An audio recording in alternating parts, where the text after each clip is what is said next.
शिवसेना नेता संजय निरुपम ने विपक्ष के तमाम आरोपों पर पलटवार करते हुए कहा कि अगर आपको लगता है कि मतदाता सूची गलत है, चुनाव आयोग गलत तरीके से चुनाव करवा रहा है या किसी एक पक्ष का समर्थन ले रहा है, तो सबसे पहले आपके जितने भी जीते हुए उम्मीदवार हैं, बीते लोकसभा और विधानसभा चुनाव में जितने भी आपके उम्मीदवार जीते हैं, उन सभी को कहिए कि वे अपने पद से इस्तीफा दे दें, क्योंकि वे भी इसी चुनाव के चलते जीते हैं। तभी समझ में आएगा कि आप इस चुनाव का समर्थन नहीं करते। सबसे पहले आप इस चुनाव का समर्थन करना बंद कर दीजिए और अपने उम्मीदवारों को कहिए कि वे भी इस्तीफा दे दे। उसके बाद चुनाव आयोग से कहिए कि ये चुनाव सही तरीके से नहीं हुआ। हम मानते हैं कि लिस्ट में गलतियां हुई होगी, नाम गलत आए हैं, एड्रेस गलत आए हैं, लेकिन आप सीधे तौर पर चुनाव को ही गलत ठहरा रहे हैं, जो कि लोकतांत्रिक देश के लिए खतरा हो सकता है और हम ऐसा नहीं होने देंगे। अगर आप चुनाव को गलत मानते हैं तो सबसे पहले अपने जीते हुए उम्मीदवारों को कहिए कि वे पद से इस्तीफा दे दे। इस पर संजय निरुपम ने विपक्ष को घेरने की भी कोशिश की है। सुनिए उन्होंने क्या कुछ कहा। काँग्रेस तर्फे एक फेक नरेटिव्ह सुरू केला गेला होता,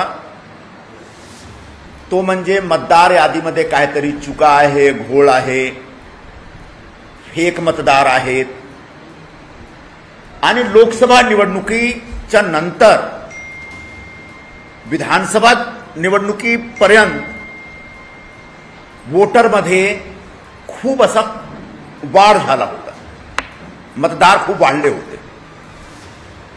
राहुल गांधींनी स्वतः या विषयावर एक पॉवर पॉइंट प्रेझेंटेशन केलं। कधी ते सांगत होतं की महाराष्ट्रात 70 लाख पेक्षा जास्ती वोट वाढलेत दोन निवडणुकीच्या दरम्यान। कधीतरी त्यांनी सांगितलं की 50 लाख किंवा 55 लाख, कधीतरी सांगितलं की 40-42 लाख, 24-25 लाख पण त्यांनी सांगितलं। आणि त्यांचा जो एक फेक नॅरेटिव्हचा जाळ आहे, त्या जाळमध्ये महाराष्ट्राचे विरोधी पक्ष पण अडकलेले आहेत असं आम्हाला वाटतो। मी एक विषय स्पष्ट करून देतो की मतदार यादीमध्ये सगळे नाव ठीक आहेत, एकही फेक वोटर नाही आहे असं आम्ही सांगत नाही, पण तो मतदार यादीमध्ये जे काही घोळ आहे, जे काही चुका आहे, त्याच्या मागे कोणी एक मोठा कट कारस्थान आहे, कुठल्या राजकीय पक्षातर्फे असा होत आहे। हा जो अप्रोच आहे तो चुकीचा आहे। टीएन स्टेशन पासून मतदार यादी आणि वोटर आयडी मध्ये आम्ही बघत होतो की पुरुषाचं नाव समोर स्त्रियांचा फोटो, स्त्रियांचं नाव समोर पुरुषाचा फोटो, वडिलांचं नाव त्यांच्या समोर त्यांच्या मुलगाचा फोटो, मुलगाचं नाव वडिलांचा फोटो। तो हा एक मशीन ची चुका आहे, तांत्रिक चुका आहे आणि या चुकाच्या विरोधात बोलायला पाहिजे, या चुकाच्या विरोधात कॅम्पेन चालवला पाहिजे आणि निवडणूक आयोगावर पूर्ण एक प्रेशर टाकायला पाहिजे। जेव्हा तुम्ही सांगता की याच्यामध्ये सत्ता पक्ष काही कट कारस्थान आहे आणि त्यांच्या बिहाफवर निवडणूक आयोग फेक मतदार, फर्जी मतदार, बोगस मतदार रजिस्टर करतो आणि त्यांच्या काहीतरी इस्तेमाल करून, त्यांच्या मतदानाचा इस्तेमाल करून त्या निवडणुकीमध्ये सत्ताधारी पक्षाला फायदा देतात, हा नॅरेटिव्ह चुकीचा आहे। परवा जो उबाठाचे युवराज आहेत त्यांनी असाच एक बोंबाबोंब केला आणि राहुल गांधी प्रमाणे त्याने पण एक पॉवर पॉइंट प्रेझेंटेशन दिलं। त्या प्रेझेंटेशन म्हणजे एक बोगस प्रेझेंटेशन आहे। त्यांनी सांगितलं त्यांच्या वरळी विधानसभा मतदारसंघात एकूण 11,000 वोट मतदार वाढले आहेत। म्हणजे लोकसभा निवडणुकीच्या पूर्वी एप्रिल 2024 मध्ये जो एक ड्राफ्ट रोल पब्लिश झाला होता, त्यापासून ऑक्टोबर 2024 मध्ये विधानसभा निवडणुकीच्या पूर्वी जो दुसरा draft roll, electoral roll publish झाला, त्याच्यामध्ये तफावत आणि मोठा तफावत आहे। आणि त्या आधारावर त्यांनी सांगितलं की फक्त 6 महिन्यात 11,000 नवीन वोट आले. त्यांनी असं पण सांगितलं की या नवीन वोटमध्ये मतदारमध्ये खूप सारे फेक वोटर आहेत. त्यांनी एकच ऍड्रेसवर सांगितलं की 34 किंवा 38 मतदार आहेत. एक घसीटाराम हलवाईच्या मिठाईचा कारखाना आहे, त्याच्यामध्ये पण खूप आहेत. किती आहेत त्यांना माहित आहे. पण मग त्यांना एकच सांगू इच्छितो की याच्यामध्ये निवडणूक आयोगचा काहीही दोष नाही, कुठल्याही पक्षाचा कटकारस्थान नाही. एका घरामध्ये एका झोपड्यामध्ये जेव्हा लोक राहतात, समजा त्यांच्या झोपडा अनऑथराइज आहे, तरीही त्यांच्या नाव वोटर लिस्टमध्ये जातं आणि त्या आधारावर त्या झोपडा समजा अनऑथराइज्ड आहे, त्याला बाजूच्या बिल्डिंगच्या नाव, बाजूच्या कोठी घराच्या नाव बरोबर जोडून ते एक जो ऍड्रेस आहे आयडेंटिफाय करतात. खूप सारे मुंबईमध्ये असं रेस्टॉरंट आहेत, रेस्टॉरंट चालवणारे लोकांचे कारखाने आहेत, त्याच्यामध्ये काम करणारे कामगार असतात आणि त्या कामगाराचं नाव त्याच ऍड्रेसवर होतो. म्हणजे तो ऍड्रेस करेक्ट आहे, त्या ऍड्रेसवर राहणारे लोक किंवा काम करणारे लोक पण करेक्ट आहेत. हा, तुम्ही सांगू शकता की एवढे जो लोक आहेत याच्यासाठी निवडणूक आयोग तर्फे काही एक वेगळी व्यवस्था केली पाहिजे, पण ती याच्यामध्ये काहीही फेक नाही आहे. आणि तुम्ही सांगता की तुमच्या मतदारसंघात 11,000 मतदार वाढलेत 2 निवडणुकीच्या दरम्यान. मी यांना सांगू इच्छितो की संपूर्ण मुंबईत एकूण 36 विधानसभा मतदारसंघात प्रत्येक मतदारसंघात असेच मतदारांची संख्या वाढलेली आहे 2 निवडणुकीच्या दरम्यान. मी लोकसभाप्रमाणे एक आकडेवारी तुम्हाला देऊ शकतो.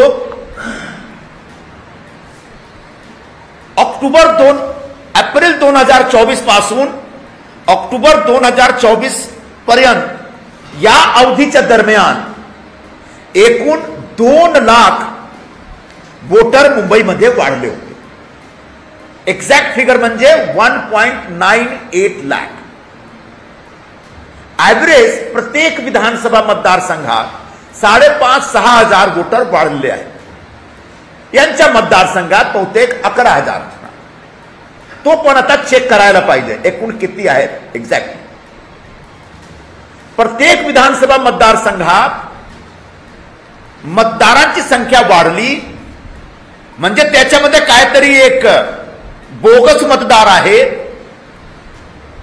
कोणी बोगस काम केलेलं आहे आणि मतदार याद्यांमध्ये चुका आहे. जर तुम्हाला असं वाटत आहे तर तुम्ही याद राखा, तुम्हा नोव्हेंबर 2024 मध्ये जेव्हा असेंब्ली इलेक्शन झाला, विधानसभाच्या निवडणुकी झाली मुंबईमध्ये तुमचे 10 आमदार निवडून आले होते. तो जर सत्ताधारी पक्षाने सत्ता पक्षाने काहीतरी कटकारस्थान करून स्वतःसाठी मतदारांची संख्या वाढवली, तुमचा असा आरोप आहे, तर तुमचे आमदार कसं निवडून आले, तुम्ही कसं निवडून आला.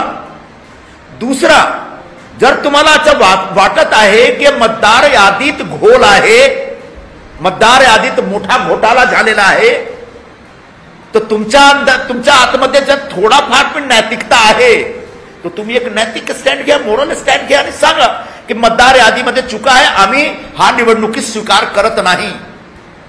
तुमच्यामध्ये हिंमत असेल तुम्ही तुमच्या पदापासून राजीनामा द्या. सर्व 10 आमदारांना सांगा राजीनामा देण्यासाठी.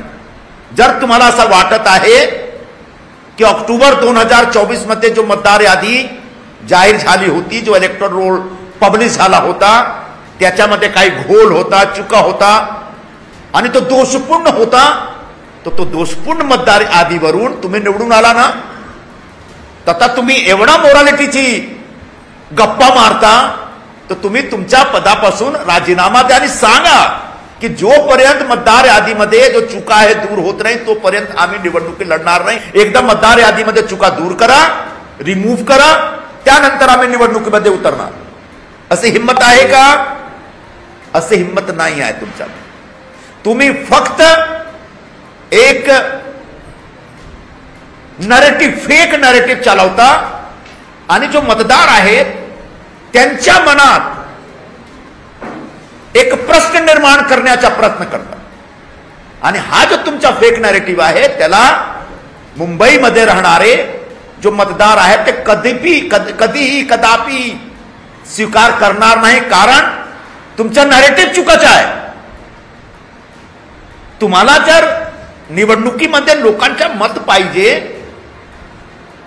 आम्ही तुमचं स्वागत करतो, पण तुम्ही लोकांमध्ये जा, लोकांबरोबर बसून चर्चा करा.